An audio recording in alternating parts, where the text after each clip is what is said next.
కీర్తనలు 23వ కీర్తనను మనము చదవని ఉన్నాము.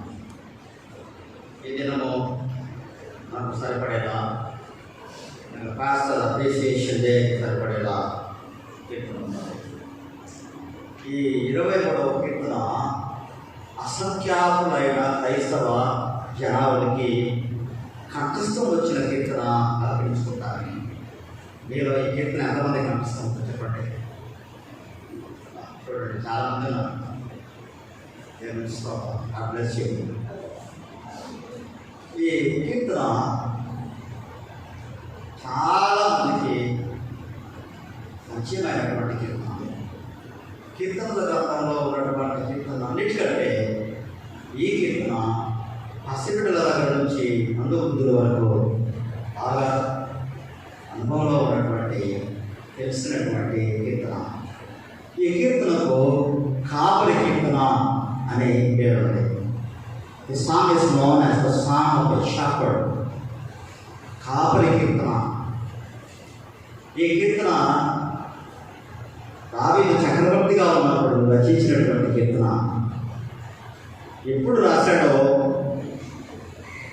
ఏ సమయంలో రాశాడో ఖచ్చితంగా చెప్పడానికి వీల్లేదు. అయితే ఆయన రాశాడని చరిత్ర చెప్తూ ఉంది.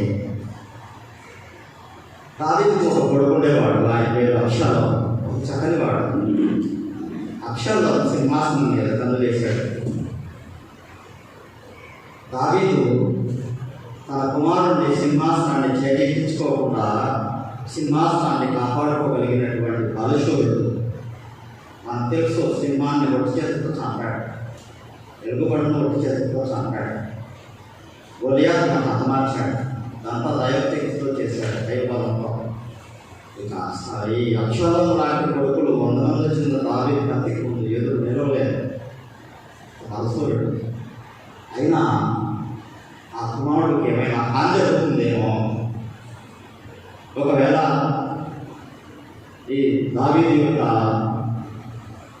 దేశ సంరక్షకులు ఒకవేళ అబ్షాలోం ఏమైనా చేస్తాడేమో అని, సరేలే వాడు సింహాసనం ఆశించాడే అని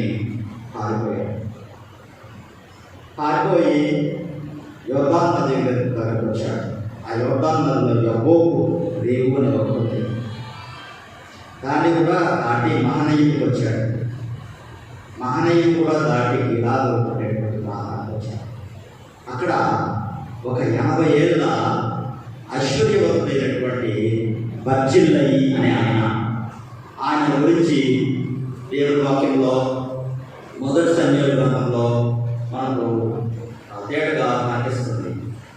2వ సమూయేలు గ్రంథంలో కూడా 17వ అధ్యాయం 18వ వచనంలో కనిపిస్తాడు.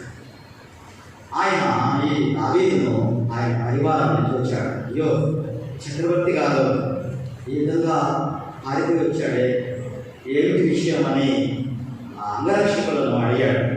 అయ్యా, తన కొడుకు సింహాసనం మీద పనులు వేశాడు, తండ్రికి అపకారం తలపడడానికి చూశాడు, ఆ కుమారుడికి ఏమైనా నష్టం కలుగుతుందేమోనని ఆయనే పారిపోయాడు కుమారుడు దగ్గర నుంచి, కుమారుడు విషయం కోసం అని చెప్పినప్పుడు ఆయన దగ్గరకు వెళ్ళి, మహారాజా, ఈ రాజ్యంలో ఉన్నటువంటి వాడిని నేను గొర్రెల కాపురని, దేవుడు నాకు చాలా చాలా జీవించాడు, గొర్రెలు ఇచ్చాడు.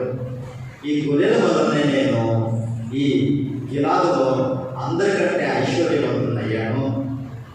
నీకు నీ పరివారానికి నేను ఇక్కడ ఉన్నన్ని రోజులు భోజనం అందిస్తాను, భోజనం పెట్టాను అని ఆయన వారికి భోజనము అందజేశాడు. చాలా మంచివాడు. ఆ భోజనం ఆయన అంతమందికి అందజేసినప్పుడు దావీదు చాలా సంతోషపడ్డాడు, చాలా ఆనందపడ్డాడు. ఎందుకంటే మంచి మనస్సు, భోజన పానాలను ఉచితంగా అందజేసేటువంటి మనస్సు ఈ బర్జిల్లయి కలిగి ఉన్నాడు. బర్జిల్లయి అంటే ఇనుము వంటి వాడు అని అంటాం. 2వ సమూయేలు 17వ అధ్యాయం 28వ వచనంలో ఇలా రాయబడి ఉన్నది. అరణ్యమందు జనులు అలసిన వారై ఆకలి కొని దప్పికొని వచ్చి పరుపులు, పాత్రలు, కుండలు, గోధుమలు, యవలు, పిండి, వేచిన గోధుమలు, కాయధాన్యములు, చిక్కుడుకాయలు, పేలాలు, తేనె, వెన్న, పొదలు, చున్నుముద్దలు, ద్రావీలు అతని యొద్దనున్న జనులను భోజనం చేయుటకై తీసుకుని వచ్చింది. ఇన్ని భోజన పదార్థాలను ప్రేమతో ఈ గొర్రెల కాపరి అయినటువంటి బర్జిల్లయి దావీదుకు తీసుకొచ్చాడు. ఆ విధంగా ఉన్నన్ని రోజులు దావీదుకు భోజన పదార్థాలను అందజేశాడు. దావీదు హృదయం ఎప్పటింది, దావీదు హృదయం ప్రేమతో నిండుకున్నది. దావీదు బర్జిల్లయి కోసం ప్రార్థన చేస్తున్నాడు. ఎంత మంచి మనసు ఈ కాపరి, ఇంతమంది పరివారం నాతో ఉండే వారందరికీ భోజనం పెడుతున్నాడు. ఇది దైవ మనస్సే అనుకుంటూ ధ్యానం చేసుకుంటూ ఉన్నాడు హృదయంలో. అప్పుడు దావీదు తాను ఎవరి ప్రాయంలో ఉన్నప్పుడు ఏ విధంగా ఉన్నాడో జ్ఞాపకం చేసుకున్నాడు. మొదటి సమయంలో 16వ అధ్యాయం 18వ వచనంలో దావీదు యవన ప్రాయంలో గొర్రెలను మేపుకుంటూ ఆయన ఎవరున్న సాధారణమైన సాదాసీద తమ్ములతో ఆ దేవుని పాట దాని మీద మీటుకుంటూ గొర్రెలను కాచుకుంటూ ఉండేవాడు. దావీదు గొర్రెల కాపరి, బర్జిల్లయి శ్రీమంతుడైన గొర్రెల కాపరి. అందువలన దావీదు ధ్యానం చేసుకుంటూ ఉండగా దేవుని యొక్క కృప ఆ గిలాదులో దేవుడు బర్జిల్లయి దావీదు యొక్క పోషణ నిమిత్తమై ఏర్పాటు చేయడాన్ని దావీదు హృదయంలో సంతోషిస్తూ దేవుని ఎంతగానో సూచిస్తూ పోషకుడైన దేవ నీకు స్తోత్రాలు అని ప్రార్థిస్తూ ఉండగా పరిశుద్ధాత్మ దేవుడు దావీదుకు ఇచ్చినటువంటి కీర్తనే ఈ 23వ కీర్తన. ఈ 23వ కీర్తనలో దావీదు తనను గొర్రెతో పోల్చుకుంటున్నాడు. మహాదేవుడైన యెహోవా దేవుడిని అనగా యేసు ప్రభువును గొర్రెల కాపరితో పోలుస్తున్నాడు. ప్రభువా, నేను నీ గొర్రెను, నువ్వు నా కాపరివి అంటూ పరిశుద్ధాత్మ దేవుని ప్రభావంలో ఈ కీర్తనను రచించాడు. ఈ కీర్తనలో యెహోవా నా కాపరి, నాకు ఏమి కొరత. ఈ పదాన్ని పట్టుకొని చాలామంది భక్తులు పరిశుద్ధాత్మ దేవుని ప్రేరణలో యెహోవా నా కాపరి, యేసయ్య నా ఊపిరి అంటూ గానం చేశారు. ఆ పాట చాలా సుప్రసిద్ధమై అనేక మంది హృదయాలను ఆకట్టుకునింది. ఆ తర్వాత మీరు పాడినటువంటి పాట యెహోవా నా కాపరి, నాకు లేని లేదు అనేటువంటి పాట క్రైస్తవ లోకానంతటినీ ఊరూపొందించింది. నీవే యెహోవా నా కాపరి, నాకేమి కొరత లేదు అనే పాట కూడా క్రైస్తవ లోకాన్ని ఎంతగానో ఆదరించి ఉద్ధరించింది. ఇది ప్రభు అయిన యేసుక్రీస్తు యొక్క కాపరి యొక్క శక్తి అని దేవుని పరిశుద్ధ గ్రంథంలో ఈ కాపరి దినమా మనం తెలుసుకుంటున్నాం. ఆయన ఈ మొదటి వచనంలో యెహోవా నా కాపరి, నాకు లేమి కలగదు అనే మాటను ఉపయోగిస్తున్నాడు. దేవుడు మనకు కాపరిగా ఉన్నాడు, మనకు నడిపిస్తున్నాడు. కింగ్ జేమ్స్ అనేటువంటి బైబిల్లో lord is my shepherd, I shall not want అనేటువంటి మాట కనిపిస్తుంది. అవును, నా కాపరి యెహోవా, నాకు పొదువ అంతు ఉండదు అని దీని యొక్క తెలుగు భాష్యం. ఏ పొదవ ఉండదు. ఎందుకు అంటే ఆయన నా కాపరి, నన్ను నడిపించేటువంటి కాపరి.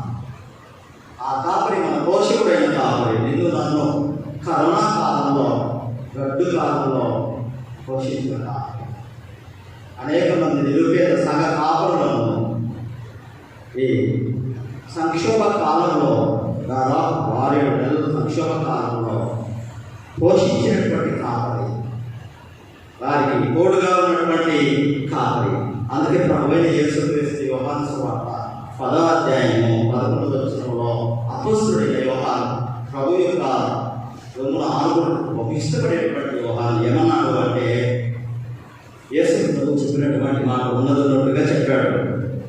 యేసు ప్రభు తాను మంచి కాపరిని అక్కడ చెప్పుకున్నాడు. దేవుడి వాక్యాన్ని మనం గమనిస్తే నేను మంచి గొర్రెలకు మంచి కాపరిని అని ఆయన పరిశుద్ధ బైబిల్ గ్రంథంలో అక్కడ విచారించాడు. మంచి కాపరి గొర్రెల కొరకు తన ప్రాణం పెట్టును అనే మాట ఆయన చెప్పాడు. ఈ యేసుక్రీస్తు ప్రభువు యెహోవా దేవుని అవతారం. అవతారం అంటే మూల భాషలో, క్రైస్తవేతర భాషలో భూమిని తాకనటువంటిది అని అర్థం. క్రైస్తవ్యంలో మాత్రం, బైబిల్ పరిభాషలో మాత్రం అవతారం అంటే the incarnation. Jesus Christ is the very incarnation of God Jehovah. In Hebrew యావే. ఇబ్రీ భాషలో యావే, తెలుగు భాషలో యెహోవా. ఆ యెహోవా యొక్క ప్రతిరూపమే ప్రభువైన యేసుక్రీస్తు. యెహోవా దేవుడైన అవతారిగా ఈ లోకానికి అరుదించాడు అని భావం. ఆ ప్రభువైన యేసుక్రీస్తు నేను మంచి కాపరిని, నిన్ను పోషిస్తున్న మంచి కాపరిని, నిన్ను ఇంతవరకు కాపాడిన మంచి కాపరిని, నేను ఆశీర్వదించిన మంచి కాపరిని, నీకు సహాయపడుతున్న మంచి కాపరిని, నిన్ను నడిపిస్తున్న మంచి కాపరిని. నీవు నా గొర్రెవు, నా గొర్రెవైన నీవు నన్ను నమ్మకంగా వెంబడిస్తున్నావా, నమ్మకంగా నన్ను అనుసరిస్తున్నావా అని కాపరి అడుగుతున్నాడు. బైబిల్లో కాపరి ఉత్తరాలని 2 ఉన్నాయి. ఒకటి మొదటి తిమోతి పత్రిక, రెండవ తిమోతి పత్రిక. యవనస్తులైన తిమోతి సంఘ కాపరి. ఆ సంఘ కాపరికి రాస్తూ ప్రపంచంలో ఉన్న సంఘ కాపరులందరికీ అన్వయించేలా పౌలు భక్తుల చేత పరిశుద్ధాత్మ దేవుడు 2 కాపరి పత్రికలు రాయించాడు. ఆ కాపరి పత్రికల్లో దేవుడు మనకు, 2వ తిమోతి 1:7, దేవుడు మనకు శక్తియు ప్రేమయు ఇంద్రియ నిగ్రహములు గల ఆత్మనే ఇచ్చును కానీ పిరికితనం గల ఆత్మనివ్వలేదు. అంటే ఆ శక్తిని కాపరి ప్రసాదించాడు, పిరికితనాన్ని ఆ కాపరి తీసుకొచ్చాడు. శక్తినిచ్చాడు, ప్రేమనిచ్చాడు. ఏదైనా శోధన దగ్గరకొచ్చి నిలబడినప్పుడు ఆ శోధనను జయించే శక్తిని కాపరి ప్రసాదించాడు. ఆ తర్వాత యోహాను సువార్త, ప్రియుడైన యోహాను పద్మాసు దీపమున ప్రభువు కొరకు అలవాటైనటువంటి ప్రభువులను ఆడుకున్నటువంటి అపోస్తుడైన యోహాను రచన చేసినటువంటి యోహాను సువార్త 21వ అధ్యాయంలో, ఆ కాపరి అధ్యాయం అనబడిన అధ్యాయంలో ప్రభువైన యేసుక్రీస్తు పునరుద్ధానమైన కాపరిగా పేతురును ప్రశ్నిస్తున్నాడు. నీవు నన్ను ప్రేమిస్తున్నావా? వీరందరికంటే ఎక్కువగా ప్రేమిస్తున్నావా? నీవు నన్ను ప్రేమిస్తున్నావు. ముమ్మారు ప్రభు అడిగాడు. ఎందుకు ముమ్మారు అడిగాడు అంటే, ప్రభు శిలువకెక్కే ముందు ఆ యేసు ప్రభు ఎవరో నాకు తెలియదు అని ముమ్మారు ఒక్కాడు. అందువల్ల ఆయన స్థిరపరచడానికి నీవు నన్ను ప్రేమిస్తున్నావా, నీవు నన్ను ప్రేమిస్తున్నావా, నీవు నన్ను ప్రేమిస్తున్నావా అని ముమ్మారు అవును ప్రభు, అవును ప్రభు, ఎంత ప్రేమిస్తున్నానో నీకు తెలుసు ప్రభు, నేను ఎంత ప్రేమిస్తున్నానో నీకు మాత్రమే తెలుసు ప్రభు. ఒకవేళ తక్కువ ప్రేమిస్తున్నానేమో అది కూడా నీకు తెలుసు, ఒకవేళ ఎక్కువ ప్రేమిస్తున్నానేమో అది కూడా నీకు, మధ్యస్థంగా ప్రేమిస్తున్నానేమో అది కూడా నీకు తెలుసు, అసలు ప్రేమిస్తున్నానని చెప్తున్నానేమో అది కూడా నీకు తెలుసు ప్రభు. నీకు సమస్తము ఎరిగిన వాడు ప్రభు. యేసుక్రీస్తు ప్రభు పట్ల నీకు ఎంత ప్రేమ ఉందో యేసు ప్రభు తెలుసు. నువ్వు ఆయన మోసగించలేదు. పైకి ప్రభువును ప్రేమిస్తున్నానని చెప్పి లోపల ప్రేమించకుండా నీవు ఆయన మోసం చేయలేదు. ఆయన నీ హృదయం తెలుసు, సమస్తం తెలుసు. ఒకవేళ నీవు ఆ మంచి కాపరిని, నిన్ను పోషిస్తున్న కాపరిని, నీ జీవితాన్ని కాపాడుతున్న కాపరిని, నీ దినములను పొడిగిస్తున్నటువంటి కాపరిని, నీకు క్షేమమిస్తూ కాపాడుతున్న కాపరిని, నిన్ను దీవిస్తున్న కాపరిని, నీ కుటుంబాన్ని జీవిస్తున్నటువంటి కాపరిని నీవు సరిగా వెంబడించలేని స్థితిలో ఉన్నావేమో, ఈ కాపరి దినమున, ఈ కాపరి కీర్తనలో ప్రభువు ఆయనను నమ్మకంగా వెంబడించాలా అని నీకు పిలుపును ఇస్తూ ఉన్నాడు. 2వ వచనాన్ని మనం గమనిస్తే, పచ్చిక గల చోట్లను ఆయన నన్ను పరుల చేస్తున్నాడు. పచ్చిక గల చోట్ల, పచ్చిక గల చోట్లు అనేటువంటి ఈ మాటను మనం గమనిస్తే, ఈ next week to lie down in green pastures. చూడండి, పాస్చర్ అంటే పచ్చిక బయలు, పాస్చర్స్ అంటే పచ్చిక బయళ్ళు అని భావం. ఈ పాస్చర్ పచ్చిక బయలు అనే మాటలో నుంచే ఉద్భవించింది పాస్టర్ అనేటువంటి మాట. ఈ పాస్చర్లో నుంచి పాస్టర్ అనే మాట ఉద్భవించింది. దాని అర్థం ఏంటంటే గొర్రెలను మేపువాడు అని అర్థం. ఆ మొట్టమొదటి పాస్టర్ ఎవరు అంటే దేవదేవుడి యెహోవా. ఏదైనా తోట వేసినటువంటి యెహోవా మొదట గొర్రెల కాపరి. ఆయన అవతారమైనటువంటి ప్రభువైన యేసుక్రీస్తు, ఆయనే మానవుడుగా వచ్చాడు. ఆ ప్రభువైన యేసుక్రీస్తు గొర్రెల కాపరి. ఎందుకంటే ప్రభువైన యేసుక్రీస్తు తను తాను గొర్రెల కాపరిగా పరిచయం చేసుకున్నాడు. చేసుకొని ఏమంటున్నాడు అంటే తన గొర్రెలను పచ్చిక గల చోట్ల పరుండ చేస్తాను అంటున్నాడు. ఎందుకు పచ్చిక గల చోట్ల పరుండ చేయడం అంటే ఆ పచ్చిక మెత్తగా ఉంటుంది కాబట్టి వాటి యొక్క దేహం కింద, వాటి యొక్క అడుగు భాగంలో, ఆ పొట్టు కింద వాటికి మంచి మెత్తగా ఒత్తుగా పరులాగా పచ్చిక ఉంటుందని కాదు. అది లేలేత పచ్చిక అని మూల భాషలో రాయబడింది. అంటే గొర్రెలు అమితంగా ఇష్టపడేటువంటి పచ్చిక ఆహారం అని భావం. అవి కడుపు నిండా తినాలి అని ఆయన సంకల్పం. సమృద్ధిగా అవి మేతమయ్యాలి అనేది ఆయన సంకల్పం, ఆయన ఇష్టం, అభిష్టం. అవి ఎంత బాగా తింటే అంత బాగా ఆరోగ్యవంతంగా ఉంటాయి, అంత బాగా బరువెక్కుతాయి, అంత బాగా పుణ్యనిస్తాయి, అంత బాగా పాలనిస్తాయి, అంత బాగా మాంసాన్ని ఇస్తాయి, ఈ మూడిటిని ఇస్తాయి అనేది కాపరికి తెలుసు. కనుక కాపరి అది సమృద్ధిగా మేతమయ్యాలి అని అక్కడ పడుకోబెట్టుకున్నాడు. దేవుడు కూడా మనం సమృద్ధిగా ఆహారం కలిగి ఉండాలని కోరుకుంటున్నాడు. సమృద్ధిగా ఆహారం మనకి ఇచ్చాడని 78వ కీర్తన 24-25 వచనాలు తెలియజేస్తున్నాయి.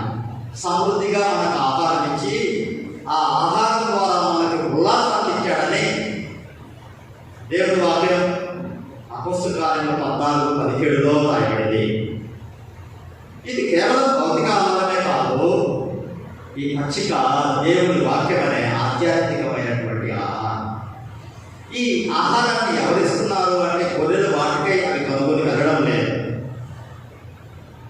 కాపరికి ఆహారం ఎక్కడ ఉందో తెలుసు. నాకైనా నీకైనా జీవాహారం ఎక్కడుందో బైబిల్లో ప్రభువుకు తెలుసు.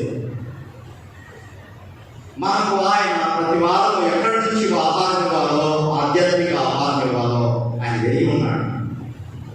ఈ బలమైనటువంటి శ్రేష్టమైనటువంటి ఆధ్యాత్మిక ఆహారాన్ని మనకు ఇస్తున్నాడు.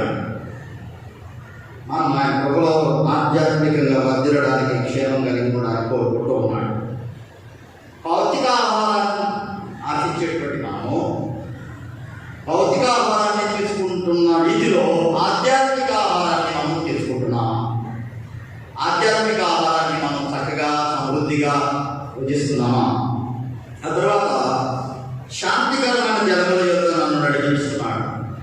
ఈ శాంతికరమైనటువంటి ఈ జలాలు స్వచ్ఛమైనటువంటి ఆరోగ్యప్రదాయకమైనటువంటి మంచినీళ్ళు అని దేవుడి వాక్యం చెప్తున్నది. He leads me beside still waters. ఆ నీళ్లు నిలబడిపోయి చలనం లేకుండా ఉన్నటువంటి నీళ్లు కాదు. ఆ నీళ్లు నిత్యము ఊరేటువంటి నుయ్యలాంటి నీరు, శ్రేష్టమైన నీరు, ఎప్పటికప్పుడు కొత్త నీరు ఉబ్బుకుతూ ఉన్న రీతిలో ఉన్నటువంటి జీవజలం అనేటువంటి నీరు. ఈ నీరు పరిశుద్ధాత్మ దేవుడికి సాదృశ్యం. మనలో జీవజలాన్ని ఉద్భవింపచేస్తూ ఉన్నటువంటి వాడు పరిశుద్ధాత్మ దేవుడు. బాగా చదువుకున్నప్పుడు మనం నీటిని తీసుకున్నప్పుడు ఆ నీరు మంచినీరు అయి ఉండాలి. ఆ మంచినీటిని మనం తీసుకున్నప్పుడు మనకు ఎంత ఆరోగ్యం కలుగుతుందో, ఎంత సేద తీరుతుందో, అదేవిధంగా దేవుడి వాక్యం అనేటువంటి నీరు పరిశుద్ధాత్మ దేవుడి ద్వారా మనం పొందినప్పుడు ఎంతగానో మనము ఆనందిస్తామని దేవుడి వాక్యంలో దేవుడు చెప్తూ ఉన్నాడు. ప్రభువు మనకు దారి చూపిస్తూ ఆయన వాక్కును ఆధ్యాత్మికంగా మనకిస్తూ పచ్చిక బయలైన ఆయన సహవాసాన్ని దేవుడు మనకు ప్రసాదిస్తూ మనం పవిత్రంగా, పరిశుద్ధంగా మనం ఉండాలని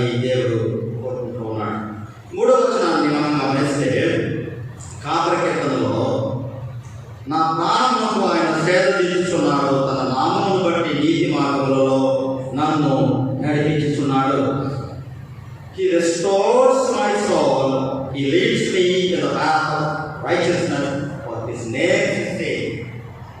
తన నామమును బట్టి, ఆయన నామము పరిశుద్ధమైన నామము, ఆయన నామము పవిత్రమైనటువంటి నామము, శ్రేష్టమైనటువంటి నామము. నీతి గల మార్గంలో మనల్ని ఆ నామం పేరు నడిపించడానికి మన ప్రాణానికి శ్రద్ధ తీసుకుంటాం. ప్రాణాలు తోడేసినటువంటి సమస్యలో ఉన్నాయి, ప్రాణానికి నెమ్మది లేనటువంటి పరిస్థితిలో ఉన్నాయి. అందువలన దేవుడు అటువంటి పరిస్థితులు దేవుడి పిల్లలకు తారసపడ్డప్పుడు, వారికి కష్టాలు, కృంగిపోయేటువంటి స్థితి, నిరాశలు ఎదురైనప్పుడు ఆ సమయంలో వారు నిరాశ చెందాలనేటువంటి దుష్ప్రేరేపణకు గురి కాకుండా మరింత నిరసించిపోయి ఏం చేద్దాం, ఈ ఎడారి సమస్యను ఎదుర్కొందాం, ఇదేదో ఒక కర్మలాగా ఆవరించింది, చాలా బాధ పెడుతూ ఉంది అని మరింత బాధకు, మరింత నిష్ఠులకు, కృంగిపోయేతనానికి లోను కాకుండా ఉండడానికై దేవుని పిల్లలు కృంగిపోయే సమయంలో, నిరాశకు, నిష్ఠులకు లోనైనటువంటి సమయంలో ఆ కాపరి వెంటనే దరిచేస్తాడు అని వచనం యొక్క భావం. వెంటనే పగలకొచ్చి దరిచేరి వారి ఆత్మలను సేదరించి ఊరడిస్తాడు అని వచనం యొక్క భావం.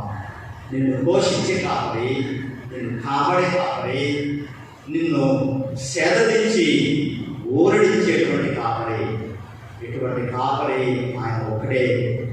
అందువల్ల ఈ కాపరి కీర్తనలో ఈ కాపరి నిన్ను కాపాడే కాపరి కనుక ఆయన ఆదరణని పొందుతూ ఎల్లవెల్లలా ఆయన సమీపంగా ఉండాలని ఈ కీర్తనకారుడు కోరుకుంటున్నాడు. 4వ వచనంలో, గాఢాంధకారములో నేను సంచరించినను ఏ అపాయానికి భయపడను, నీవు నాకు తోడయుడు, నీ దుడ్డుకరయు నీ దండమును నన్ను ఆదరించును. గాఢాంధకారపు లోయ, యబ్బోకు రేవు అనేటువంటి యోర్దాను దగ్గర ఒక పాయ, అందులో ఒక లోయ ఉన్నది. అది చాలా చిన్న చీకటి కలిగినటువంటి లోయ.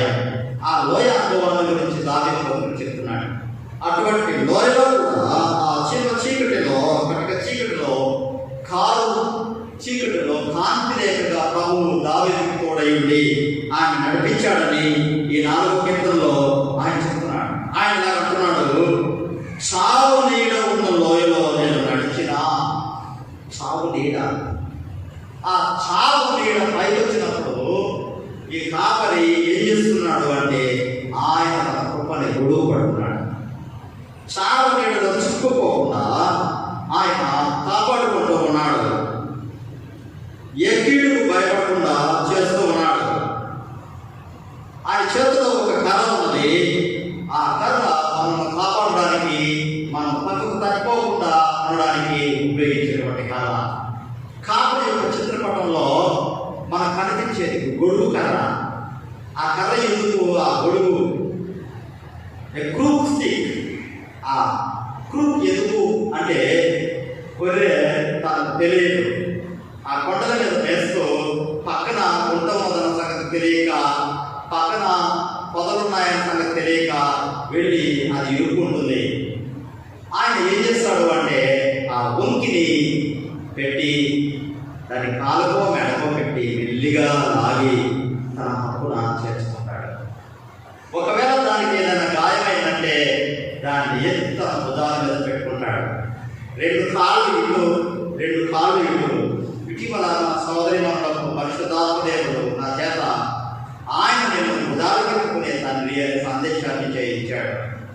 అవును, ఆయన ఎటువంటి కాపరి అంటే చిన్నప్పుడు మీ తండ్రి గారు నిన్ను ఎత్తుకుని ఉండడం నీవు గుర్తు చేసుకున్నట్లయితే ఆయన ఎలా ఎత్తుకున్నాడో మీకు తెలుస్తుంది. ప్రతి తండ్రి తన యొక్క బిడ్డను భుజముల మీద ఎత్తుకొని ఒక కాలు కుడి వైపు, మరొక కాలు ఎడమ వైపు వేసుకుని ఆ బిడ్డకు తనను చేతికిచ్చి ఆ బిడ్డను మోస్తాడు, ఊరేగిస్తాడు. మా నాన్నగారు చాలా పని చిన్నప్పుడు నన్ను అలా చేశాడు. ఇప్పటికీ చాలా మంది తల్లులు అలా చేస్తున్నారు. ప్రతాప్ కుమార్ గారు కూడా లాయర్ గారు సమీపంలోనే ఉన్నాడు. వాళ్ళ పాప నిశ్చయం జాయిన్ పైకుంటాడు, అలా తిరుగుతూ ఉంటాడు. ఆ పాప చాలా సంతోషపడిపోతూ ఉంటుంది. ప్రతి తండ్రి అలా తప్పకుండా చేసుకుంటాడు చిన్నపిల్లలప్పుడు. ఇదే విధంగా ఆ తండ్రి అయినటువంటి గొర్రెల కాపరి, నీవు ఎవరి గొర్రెవో ఆ తండ్రి అయినటువంటి ఆ కాపరి నేను భుజముల మీద ఎత్తుకొని నిన్ను నడిపించేవాడుగా మోసేవాడుగా ఉన్నాడని ఈ వచనం తెలియజేస్తూ ఉన్నది. ఆ చేతిలో ఒక దండం ఉన్నది. ఆ దండం రంజిదండం. ఆ దండం ఎందుకంటే నీ మీదకి మరణం రాకుండా అడ్డుకోవడానికి, నిన్ను కాపాడడానికి ఆ దండం. ఈ దండం గురించి, ఈ రాజదండం న్యాయార్థమైన దండాన్ని గురించి ఎస్తేరు గ్రంథం 5వ అధ్యాయం 2వ వచనంలో చెప్పబడింది. పిలవకుండా రాజు సముఖానికి, రాజు దర్బారులోకి ఎవరు రాకూడదు. యూదుల నిమిత్తమై ఎస్తేరు మొదలుపెట్టుకోవడానికి ప్రాణాలకు తెగించి 3 రోజుల ముందుగా ప్రార్థన చేసి వచ్చింది. ఆ సమయంలో రాజుగారు కనుక రాజదండాన్ని, బంగారు దండాన్ని ఎస్తేరు వెచ్చకపోతే బట్టలు నుంచి ముసుగు వేసి వీళ్ళు గుర్తు తీసేస్తారు. ఎస్తేరు యొక్క జీవం దేవుడు తెలుస్తూ ఉన్నది. పరమ తండ్రి అయినటువంటి కాపరి చేతిలో ఎస్తేరు ప్రాణం ఉన్నది. అందువలన దేవుడు ఆ రాజును ఎస్తేరు వైపుగా దండం చూపమని చెప్పాడు. ఆ శాస్త్రదండాన్ని రాజు ఎస్తేరు వైపు చూపించాడు. ఎస్తేరు వచ్చి కొనుక్కునింది, జీవించింది, అవసరాలు తీరాయి. వీరులందరినీ దేవుడు కాపాడుకున్నాడు. మనలను కాపాడడానికి ఈ రాజధానం, మన నిమిత్తం ఆయన శాసనములను చేయడానికి రాజధానం, శాసనాలను మనం అతిక్రమించకుండా ఉండడానికి ఈ రాజధానం. దేవుడు ఎంత కృపగలిగినటువంటి వాడు. ఆయన మనల్ని ప్రేమిస్తున్నాడు కనుక మనము ఆయన అడుగుజాడలో నడుచుకుంటూ ఆయన వాక్యాన్ని, మన పుణ్యమైన జీవితాన్ని జీవించాలని ప్రభువు కోరుకుంటున్నాడు. ఏ అపాయములకు భయపడను, ఏ అపాయములకు భయపడను అంటున్నాడు దావీదు రాజు. అవును, ఏ అపాయములకు భయపడదు, ఎందుకంటే ఆయన భయపడదని చెప్పాడు. చాలా సమయాలు దేవుడు భయపడదని చెప్పాడు. యాకోబుకి యెషయా గ్రంథం 43వ అధ్యాయంలో యాకోబు నా సొత్తు, నా కుమారుడిని భయపడదు అన్నాడు. మోషే చనిపోయిన తర్వాత యెహోషువ దిగులు పడిపోయి నిరుత్సాహానికి లోనైపోయి భయపడిపోతున్నాడు. ముందున్నటువంటి ప్రయాణం, ముందున్నటువంటి యుద్ధాలకు భయపడిపోతున్నాడు. యెహోషువ దిగులు పడద్దు, భయపడద్దు, నేను ముందే చెప్పాను కదా, గడియలతో భయపడద్దు, నువ్వు నడుచున్న అంతట్లో నేను నీకు తోడుగా ఉంటానని బలపరిచాడు. అలాగే లూకాసు 14 వచనంలో జకరియా నువ్వు భయపడద్దు అని చెప్పాడు. నిండు వృద్ధాప్యం వరకు సంతానం లేకపోయినా నమ్మకంగా దేవుని సేవ చేశాడు. దేవుని భార్య ఇదిగో నువ్వు భయపడద్దు, నీ ప్రార్థన వినబడింది అన్నాడు. యవనస్తురాలైన మరియా ఎంతో నిష్ట కలిగినటువంటి బిడ్డగా, ప్రాతిపత్యాన్ని పాటిస్తూ చాలా మంచి బిడ్డగా ఆమె ఆ వర్జిన్ మేరీ ఎంతో భయపడుతూ జీవిస్తూ ఉంటే ఆమె దగ్గరకు గబ్రియల్ వచ్చి మరియా భయపడద్దు అని దేవుడు చెప్తున్నాడు. లూకాసు వార్త 12:32 వచనంలో చిన్న మంద భయపడకుడి అని ప్రభు అన్నాడు. ఈ కాపరి నువ్వు భయానికి లోను కావడానికి ఎంత మాత్రం ఇష్టం లేని మనిషి కావాలి. అందుకే ఈ కాపరికి దేవుని యొక్క వాక్యంలో 1 పేతురు 2:25 ఆత్మల కాపరి అని రాయబడింది. నీ ఆత్మ కాపరి, నీ దేహం కాపరి, నీ ప్రాణం యొక్క కాపరి. ఎంత మంచి కాపరి! అంతేకాదు ఆ కాపరి గొప్ప కాపరి. హెబ్రీ పత్రిక 13:20లో ద గ్రేట్ షెపర్డ్ అని రాయబడింది. ఆయన గొప్ప కాపరి. ఆ గొప్ప కాపరి నిన్ను గొప్పగా దీవించడానికి అభిలషిస్తున్నాడు. ఆయన గొర్రెగా నీవు మరింతగా ఆయన వెంబడించాల్సినటువంటి అవసరత ఉంది అని చెప్తున్నాడు. ఆ తర్వాత దేవుని వాక్యం మనం గమనిస్తే 1 పేతురు 5:4లో is known as the chief shepherd, ప్రధాన కాపరి, రాబోయే ప్రధాన కాపరి. ఆ ప్రధాన కాపరి ఎంతో గొప్పవాడు. ప్రధానంగా ప్రథముగా నిన్ను దీవిస్తూ నీవు ఆయననే వెంబడిస్తూ క్షేమం కలిగి ఉండాలని కోరుకుంటూ ఉన్నాడు. 5వ వచనం, నా శత్రువుల ఎదుట నీవు నాకు భోజనము సిద్ధపరచదు, నూనెతో నా తల అంటి ఉన్నావు, నా గిన్నె నిండి పొందుతున్నది అని 5వ వచనంలో చెప్తూ ఉన్నాడు. You prepare a table before me in the presence of my enemies. నా శత్రువుల ఎదుట నీవు నాకు భోజనం సిద్ధం చేస్తున్నావు. You anoint my head with oil, my cup runs over. నా గిన్నె నిండి పొడిపోతూ ఉన్నది. చూడండి ఇక్కడ అంటాడు, పగవాళ్ళ ఎదుటే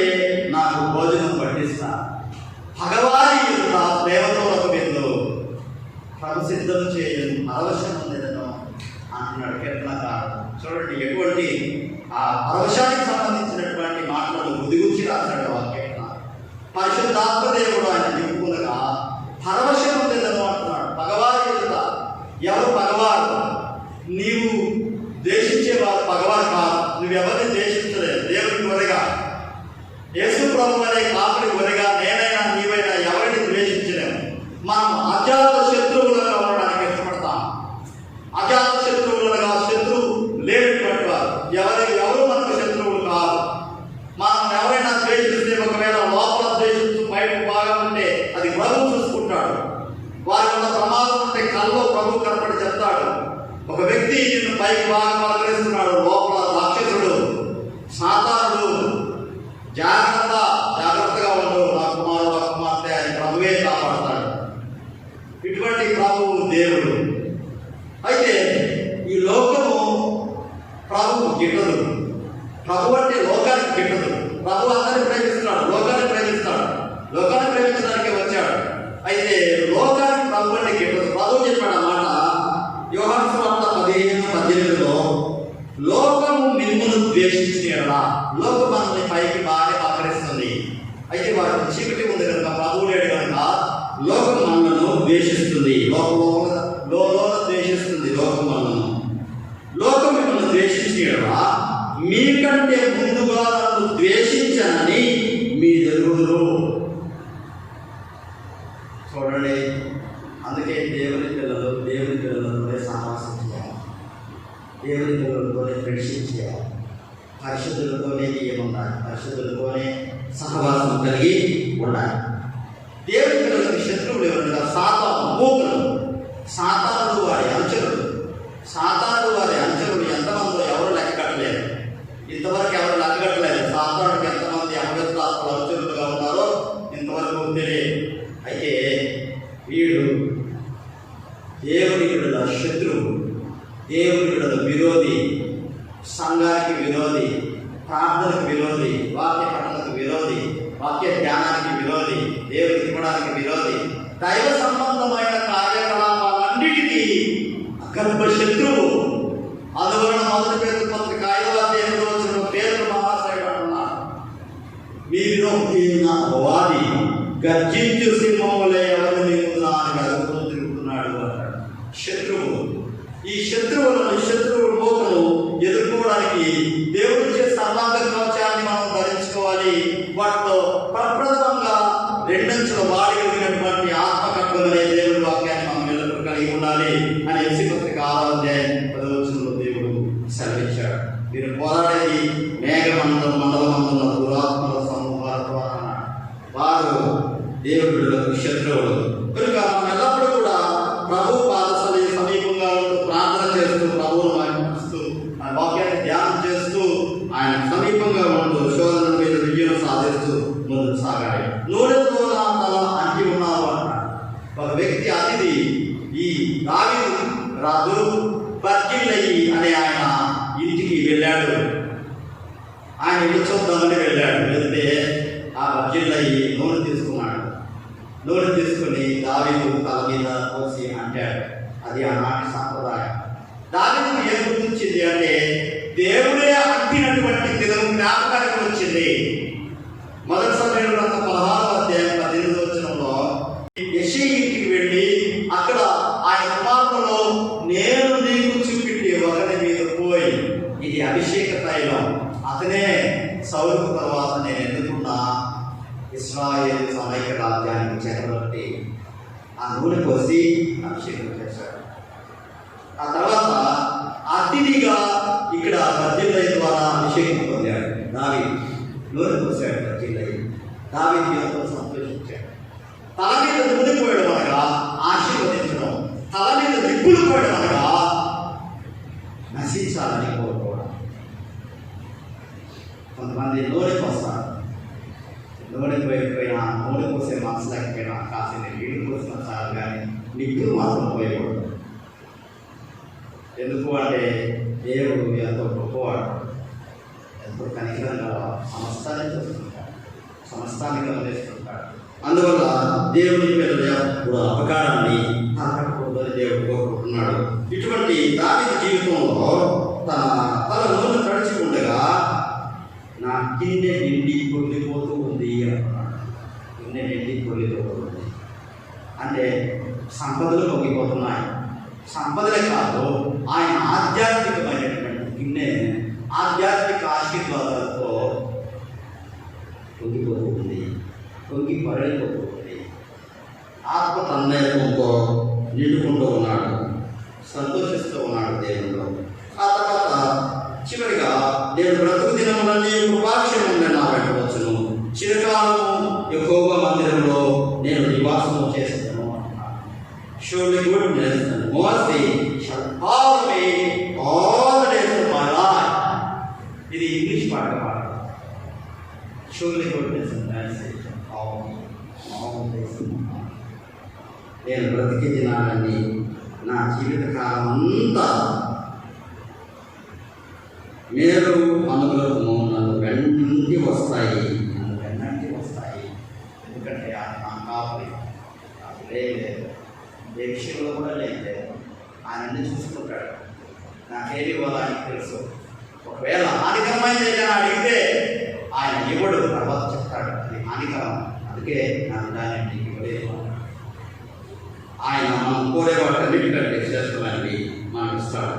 ఇక్కడ అంటాడు, యెహోవా గృహసీమలో నేను శాశ్వతంగా నివాసం చేస్తాను. ప్రతి వ్యక్తి ఈ లోకం విడిచిన తర్వాత శాశ్వతంగా నివసించేది ఎక్కడంటే యెహోవా గృహసీమ లేదా పరలోక రాజ్యం. ఆ పరలోక రాజ్యాన్ని మనకి ఇవ్వడానికే ప్రభు అయిన యేసుక్రీస్తు శిలువకు బలి మంచి గొర్రెలకు మంచి కాలం. ప్రభు జీవించిన కాలంలో అందరూ కూడా గొర్రెలు వెనక నడిచేవాడు. ఏమైనా క్రూరమృగాలు వచ్చి గొర్రెలు కలుసుకుంటే భయపడిపోయేవాడు. పోతే పోయింది ఒక గొర్రె, ఆ రక్తం మనమే పెట్టుకుంటాము, మన ప్రాణాలు పోగొట్టుకుంటాము అని భయపడిపోయేవాడు.